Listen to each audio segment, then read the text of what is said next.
Bonsoir à tous et bienvenue dans ce 19-20. À la une, 15 blessés dont 2 graves dans un terrible accident ce matin sur l'autoroute A25. 2 minibus transportant des adolescents handicapés se sont percutés. L'une de nos équipes s'est rendue sur place. Finances plombées ou règlement de compte, l'ancien maire d'Hénin-Beaumont, Eugène Binès, sera jugé à partir de demain au tribunal de Béthune. Il est soupçonné de favoritisme. Le maire FN actuel, Steve Briouat, est partie civile. Gros plan ce soir sur ces villages où des classes sont menacées, des écoles condamnées. C'est alors souvent la vie qui s'en va. Reportage dans le Cambrésis. Eux, au contraire, vont prendre vie à l'occasion des vacances. Les campings sont actuellement en plein préparatif avant l'arrivée des touristes. Nous irons sur le littoral. Et puis, complément d'infos ce soir avec Jean-Louis Manant sur ce plateau pour aller plus loin sur l'actualité. Bonsoir.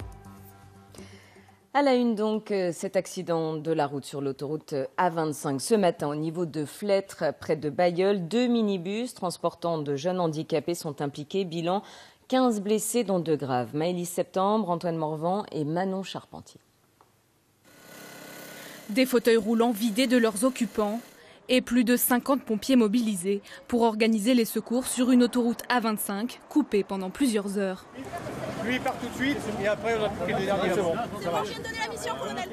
Vers 11h, 2 minibus transportant des enfants handicapés et leurs accompagnateurs sont entrés en collision avec une voiture. Bilan, 15 blessés dont 5 enfants, 2 jeunes filles de 13 ans en urgence absolue. Une présente des lésions abdominales qui ont besoin d'être explorées très rapidement pour éviter les hémorragies, etc. Et une deuxième donc, qui présente une plaie très importante et qui a besoin aussi d'être prise en charge de manière chirurgicale très rapidement. Une des adolescentes est héliportée jusqu'au CHR de Lille. Les autres blessés sont transportés par la route dans plusieurs hôpitaux de la région. 3 heures après le carambolage, les responsables de l'institut où les enfants sont pris en charge viennent récupérer ceux qui sont indemnes. Vous êtes dans quel état d'esprit là? Vous êtes un peu choqué? Un peu oui, parce que quand on a pris ça, voilà quoi. Toujours on a pensé aux enfants. Après si c'est du matériel c'est pas grave, mais on a pensé tout de suite aux enfants. Puis voilà quoi. Donc on doit évacuer. À l'Institut d'éducation motrice de Villeneuve-d'Ascq, même émotion chez les camarades des adolescents accidentés. J'étais paniqué pour eux déjà, pour les éducateurs qui les accompagnaient aussi. Et après, j'espérais que ce soit pas trop grave en fait. La plupart des blessés pourraient quitter les hôpitaux vers lesquels ils ont été transportés dès ce soir, mais au moins l'un d'entre eux devra rester en observation. Pour l'instant, on ignore toujours les circonstances de l'accident. Toujours au chapitre des faits divers, une intoxication au monoxyde de carbone ce matin dans une usine de Merville dans le Nord. 25 personnes ont été évacuées, 20 intoxiquées dont l'une gravement. Plus d'informations sur notre site internet France 3 Hauts-de-France. Et c'est reparti pour un tour au lendemain du vote hier soir en première lecture à l'Assemblée du projet de réforme sur la SNCF. Un nouvel épisode de grève a débuté ce matin. Une fois encore, notre région était très impactée, provoquant une certaine lassitude chez les usagers. À Lille, Corinne Péot et Emmanuel Kinard. Une gare déserte pour une 7e journée de grève. Lille-Flandre ce matin. Première gare TER de France après Paris. Et moins de 2 TER sur 10 et 1 TGV sur 3. Des voyageurs exténués et en colère. Je voulais aller à Templeuve pour reprendre mon lycée et mon train n'est pas passé, n'est pas parti quoi. Super. Donc là, vous avez aucun train de la journée? Si, j'ai un train à 16h30 pour aller en cours à 8h, c'est pratique. C'est la course, il y a 4 trains de Lille. Et il y a 4 trains en fait le matin, donc c'est la course, donc ça va y avoir du monde. Vous allez où? À Fretin. Donc là, il n'y a qu'un train pour Fretin? C'est ça, sur la journée. On va avec. La région des Hauts-de-France est la plus touchée aujourd'hui par le mouvement des cheminots contre la réforme du rail. Même si 83 bus sont mis en place pour remplacer les TER, l'inquiétude des voyageurs obligés de se déplacer pour travailler est réelle. Les impacts pour nous tous sont énormes. Financièrement, organisationnellement, pour l'emploi, pour les clients, la reconduction des contrats. En ce qui me concerne, je ne travaille plus avec mon client à partir de septembre. J'ai la chance de travailler dans l'informatique, donc je peux aussi télétravailler de chez moi, même si ça pose d'autres soucis d'organisation. Mais ça commence à pas trop durer. Il faut arrêter de prendre la France en otage comme ça. Ce 4e épisode du bras de fer entamé par les cheminots durera officiellement jusqu'à vendredi, 8h du matin. Et complément d'info, Jean-Louis, si notre région est davantage impactée, c'est parce qu'il y a plus de grévistes chez les cheminots nordistes. Mais pourquoi cette mobilisation plus forte ici qu'ailleurs ? Alors d'abord, un ancrage syndical fort, ça pèse forcément sur l'impact de la grève. Et puis ensuite, des cheminots nordistes qui sont entrés avant les autres dans la réforme ferroviaire. Dès le début d'année, ils ont commencé à se mobiliser quand le président du conseil régional, Xavier Bertrand, annonçait vouloir accélérer l'ouverture à la concurrence pour les TER. Et puis ensuite, cette réforme du ferroviaire, elle rappelle de mauvais souvenirs aux cheminots nordistes. Ils se sont battus 10 ans pour tenter de sauver le fret, sans y parvenir. Des grandes gares de triage comme l'Homme, Dunkerque, Colnoembry au Semin, il ne reste plus grand-chose. Et là encore, forcément, ça a pesé. Merci Jean-Louis. Et voilà pourquoi, une fois encore, demain, les perturbations seront plus importantes dans les Hauts-de-France. Voici les prévisions identiques à aujourd'hui. Comptez moins de 2 TER sur 10 et 1 TGV sur 3 en circulation. C'est à se demander si une malédiction ne pèse pas sur l'hôtel de ville d'Hénin-Beaumont. Un nouveau procès qui vise une fois encore les comptes publics de l'ancienne municipalité s'ouvrira demain. Après l'ancien socialiste Gérard Dallongeville, un autre ex-maire, Eugène Binès, et des collaborateurs vont comparaître soupçonnés de favoritisme. Anaïs Sanquet, Jean-Pascal Crinon. Un ancien maire d'Hénin-Beaumont devant la justice, encore une fois. Il s'agit d'Eugène Binès. Son procès pour favoritisme s'ouvre demain, 5 ans seulement après la condamnation de Gérard Dallongeville, son prédécesseur. Une nouvelle affaire qui ne passe pas auprès des habitants. Décidément, ils passent tous devant la justice. C'est toujours des vols d'argent, des vols d'argent. C'est l'argent du contribuable. Donc, je veux dire, à un moment donné, les gens en ont marre. Ils n'ont même plus envie d'aller voter. Eugène Binès et 7 de ses collaborateurs sont poursuivis pour favoritisme et prise illégale d'intérêt. Entre 2010 et 2013, 5 marchés publics auraient été attribués à des sociétés de manière illégale. C'est Steve Briouat, alors nouveau maire d'Hénin-Beaumont, qui a porté plainte en 2014, quelques mois après son élection. Nous attendons une condamnation forte et une réparation au niveau de la ville, puisque cette ville a souffert, et donc nous attendons une réparation. Eugène Binès n'a pas souhaité s'exprimer avant le procès. Mais ici, à Hénin-Beaumont, la plupart des élus d'opposition le soutiennent. Pour eux, le Front National instrumentalise l'affaire. Il dénonce une récupération politique. Ils le font d'autant plus en ce moment qu'ils ont beaucoup d'histoires juridiques en ce moment au niveau national qui leur collent à la peau sur les emplois fictifs présumés, sur le financement de leur campagne et que c'est aussi un bon moyen de faire diversion de tout ça pour se redorer le blason un peu localement. Le Front National a toujours joué sur ce terreau-là. Nous sommes les chevaliers blancs contre la mafia socialiste. Ils ont toujours joué là-dessus. Et donc ils veulent faire d'Eugène Binès une espèce d'héritier de Gérard Dallongeville. Le procès débutera demain au tribunal de Béthune. 2 jours d'audience pour un verdict attendu vendredi soir. Bon, Jean-Louis, Eugène Binès, qui ne tient donc pas à s'exprimer pour le moment, avait jusqu'ici l'image d'un vieux sage au milieu de cette ville chahutée par les affaires et l'hystérie médiatique. Oui, Eugène Binès, 78 ans, ancien principal de collège. Il était devenu maire en 2010 sans l'avoir voulu. Il remplaçait un maire inéligible qui lui-même remplaçait un maire en prison. Eugène Binès, c'est alors le retraité cultivé et poli qui se jette dans la violence du combat politique. Alors, a-t-il été naïf, imprudent ou alors a-t-il été dépassé par les événements? En tout cas, tout le monde lui est tombé dessus, le FN, la gauche, la droite, sa propre majorité municipale, l'ancienne majorité, les employés de mairie, les électeurs et donc maintenant la justice. Merci beaucoup Jean-Louis. Alors que la semaine dernière, Emmanuel Macron était longuement interviewé dans une petite école de campagne, nous avons choisi de nous intéresser ce soir au sort des classes rurales, souvent l'âme des villages. Or, de nombreuses communes voient les leurs fermées ou menacées. C'est le cas notamment dans le Cambrésis où se sont rendus Didier Piton et Sébastien Gurac. Sans cours, sa mairie et sa petite école publique, 16 élèves du CP au CE2 et des parents inquiets pour l'avenir de leur village. Dans le village, il y a l'école, il n'y a pas de commerce, à part un petit maraîcher, il n'y a pas de boulangerie, il n'y a rien du tout. Et c'est vraiment ce qui fait le lien entre nous, ce qui nous permet de nous retrouver. Quand on est arrivé en location, on a voulu acheter, on s'est dit on reste sur les villages pour les écoles. Ça, c'était la priorité parce que c'est vrai qu'à côté, il n'y a pas beaucoup de commerce, etc. Donc s'il n'y a plus d'école, il n'y a plus d'enfants. S'il n'y a plus d'enfants, il n'y a plus d'avenir.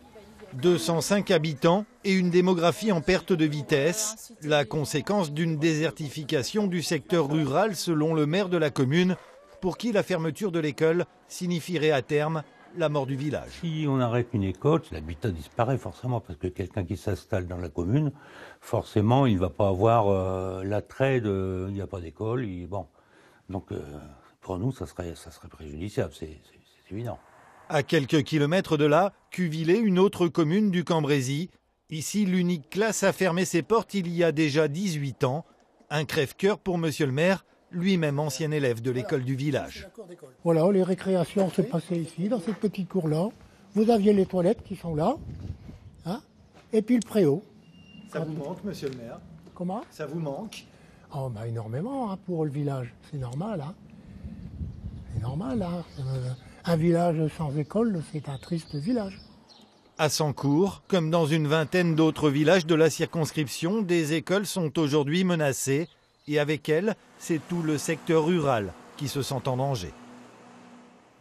Les sports, et notez la défaite en 3-7 des volleyeurs de Tourcoing sur les images que nous allons voir en vert. Battus par Chaumont, tenant du titre hier soir en quart de finale des playoffs. Les Chaumontais ont ainsi pris leur revanche sur les nordistes qui les avaient battus en finale de la Coupe de France. C'était mi-mars. Et puis du football et la fin du rêve pour le petit poussé régional en Coupe de France. Les Picards de Chambly se sont inclinés hier soir en demi-finale face aux Vendéens des Herbiers. Score final 2-0. Émilie Moncho, Aurélien Barège et Jean-Louis Crossy. Agar, le regard dans le vide. C'est dans l'ambiance extraordinaire du stade de la Beaujoire que le rêve camblisien a pris fin. Le retour sur terre est dur. J'en avais rêvé, vraiment j'en avais rêvé, j'y pensais depuis le moment où on est passé en demi, j'ai rêvé, j'y pensais franchement tous les jours et aujourd'hui ça fait mal, très mal. L'ambiance a été extraordinaire des deux côtés et puis il faut surtout saluer les Camblisiens parce que c'est eux qui ont fait énormément de bruit, qui ont fait les kilomètres et puis qui étaient en nombre restreint et pourtant on les a entendus, on a senti qu'ils nous poussaient et puis on est avant tout déçus pour eux. Déçu car il n'a pas manqué grand-chose hier, mais ce sont les Herbiers aidés par les 35 000 spectateurs qui ont attaqué le plus fort. Une première mi-temps qui s'équilibre au fur et à mesure. Jusqu'à ce but de Florian David à la 28e minute. De retour en deuxième période, les Camblisiens manqueront de précision d'abord sur ce coup franc d'Aïssa Laïdouni, puis sur cette tête de Romain Montiel qui trouve le poteau. Le tournant, c'est un peu la barre. Voilà, je pense que si on égalise, je pense que ça nous met de l'allant et eux, ça les assomme un peu. Mais bon, on n'a pas su les assommer et après, voilà, ils ont su. Forcément, c'est découvert et ils ont su profiter des contres. Un manque de réalisme offensif qui sera puni d'un deuxième but herbretais. Tout juste entré en jeu, Ambroise Gbeau porte le coup de grâce à la 81e. Les dernières tentatives pour revenir au score n'y changeront rien. Le FC Chambly n'ira pas au Stade de France. Ils ont été efficaces, on a eu autant d'occasions, on les a pas mises et ils les ont mises. C'est aussi simple que ça, on peut palabrer toute la nuit. Il n'y a pas autre chose à dire finalement, c'est le constat du match. Faut retenir le positif. Le positif, c'est qu'on a fait un parcours incroyable pour un club amateur et je pense qu'on ne l'oubliera pas de sitôt. Voilà, c'est la fin d'une belle histoire pour cette année. On remettra le couvert l'année prochaine, comme d'habitude. Et il faudra vite se relever. Retour au championnat dès vendredi contre Grenoble, où le sprint final se poursuit dans la course au maintien. Un soleil et des températures estivales comme un petit avant-goût de vacances. Patience, elles arrivent à la fin de la semaine. Dans les campings, l'heure est au dernier préparatif comme à Brédune où se sont rendus Lila Affaf et Flavien Bellouti. Je chante un baiser osé. La tranquillité de la plage de Brédune en cette journée ensoleillée. Les vacances commencent ce week-end dans les Hauts-de-France. Cette digue sera investie par des milliers de personnes. À quelques pas de là, dans ce camping, le grand nettoyage de printemps commence. François est arrivé de Wascal ce matin. Il prépare l'arrivée de sa femme et ses enfants. Nettoyage annuel là, de la terrasse, une fois par an. Après un petit coup de saturateur et c'est reparti pour un an. Les résidents arrivent peu à peu dans ce camping. Tous préparent leur saison. Certains jardinent, d'autres se lancent dans des travaux plus lourds. Ici, l'isolation. Oh, mes fleurs adorées. Maria, elle, entretient son jardin. Regardez tout maïs que je viens de couper, tout seul. Et ben voilà, mais qu'est-ce que vous voulez? Ça fait partie de la vie. Ça c'est bon, t'as des gros aussi là. Ouais, au passage des arbres aussi. Et encore ceux-là ici là. Les vacances belges viennent de se terminer et il ne reste que quelques jours à ce camping pour préparer l'arrivée des vacanciers français. Sur les terrains de jeu, les pelouses, les équipes techniques s'activent. Tout doit être parfait. Il faut savoir qu'il y a presque 12 hectares, donc il y a de quoi faire. Et après, tous les bâtiments sanitaires, salle Wi-Fi, salle de jeu, les parcs de jeu, les entretiens de poubelles. Donc oui, on n'arrête pas. Les premiers vacanciers sont donc attendus dès samedi matin. Et la cathédrale de Saint-Omer aussi se refait une beauté, un long chantier pour cette vieille dame, un chef-d'œuvre du gothique flamboyant. Tailleurs et sculpteurs de pierre sont en ce moment à l'œuvre. Valérie Dermercédian et Guy Hayard. La cathédrale Notre-Dame de Saint-Omer, tout empaquetée. Non, pas la nouvelle œuvre de Christo, mais le travail des restaurateurs. Le transept nord, qui n'avait pas fait l'objet de travaux depuis plus d'un siècle, est en pleine restauration. On était vraiment dans un état où il y avait besoin de faire ces travaux rapidement. C'est ce qu'on fait et on voit là véritablement la différence, le contraste, il est frappant entre l'état dans lequel on était il y a encore quelques mois et l'état vers lequel on va aujourd'hui. 8 tailleurs et sculpteurs de pierre sont au chevet de l'édifice. À 25 mètres de haut, refaire les mêmes gestes que les bâtisseurs de cathédrales il y a 8 siècles sur des blocs de calcaire neuf. Vous avez ce qu'on appelle de la pierre épanelée, d'accord? Donc, à ces endroits-ci, il va y avoir justement des crochets qui vont être sculptés. Donc là, en fait, on a laissé la matière, on a épanelé simplement la pierre, on a laissé donc de la matière pour que justement derrière le sculpteur puisse venir tracer, d'accord? Donc prendre exemple sur celui-ci pour sculpter cette partie-là. 80 mètres cubes de pierre ont ainsi été changés, retaillés pour cette phase de travaux qui comprend également la restauration des vitraux. Vous voyez la rosace donc, qui a été entièrement déposée. Donc en attendant, on a mis du plexine. Et là, donc, le maître verrier est en train de travailler en atelier pour rendre la rosace dans quelques mois. Coût total des travaux, 1,4 million d'euros financés par l'État, le département et la ville, car la cathédrale lui appartient.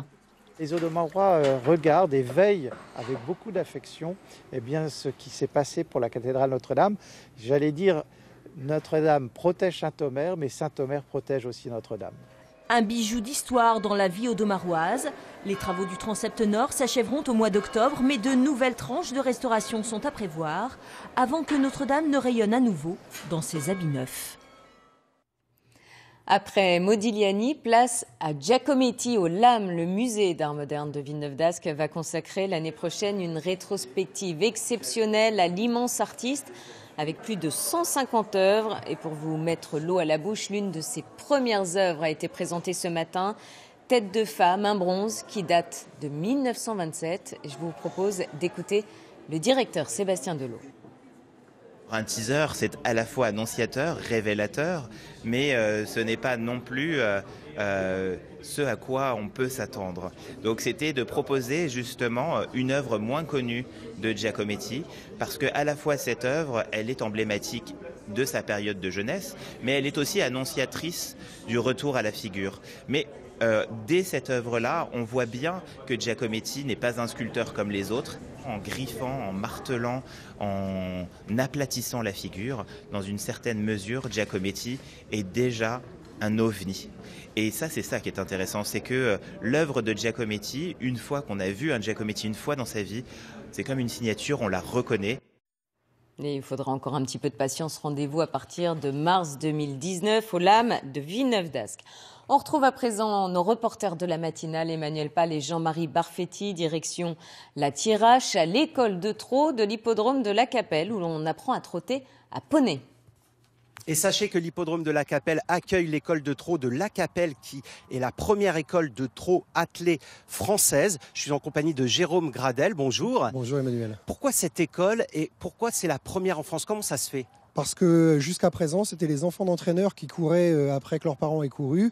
Et nous, on voulait faire courir d'autres enfants que les entraîneurs. Mais malheureusement pour ça, ou heureusement, il faut les former. Et pour la formation, il faut un entraîneur, il faut des poneys et il faut des pistes.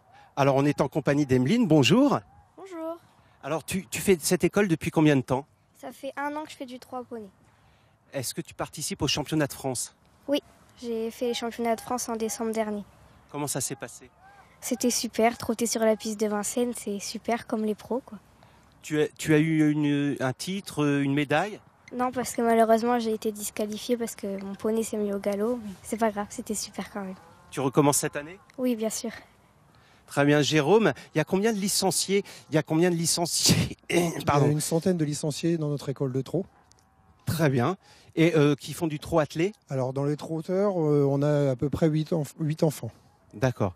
Eh bien, écoutez, demain, 9h50 le matin, sera à Leuze, en Hainaut, en Belgique. Et on ira au musée Maïmobile, dédié à la voiture ancienne. À demain. Eh bien, demain, Emmanuel, et revenez-nous vivants. Une image encore, un nuage pas comme les autres hier, au-dessus de la plage de Berck. Le plus grand cerf-volant du monde a pris son envol aux rencontres internationales qui se poursuivent jusqu'à dimanche. Impressionnant, il mesure 48 mètres de long pour 27 de large. Et c'est la fin de ce journal. Merci de l'avoir suivi. Dans un instant, la météo d'Anne-Sophie Roquette, suivie de l'édition nationale présentée par Carole Gessler. Prochain rendez-vous avec l'information régionale demain à midi pile. Céline Rousseau. Très belle soirée.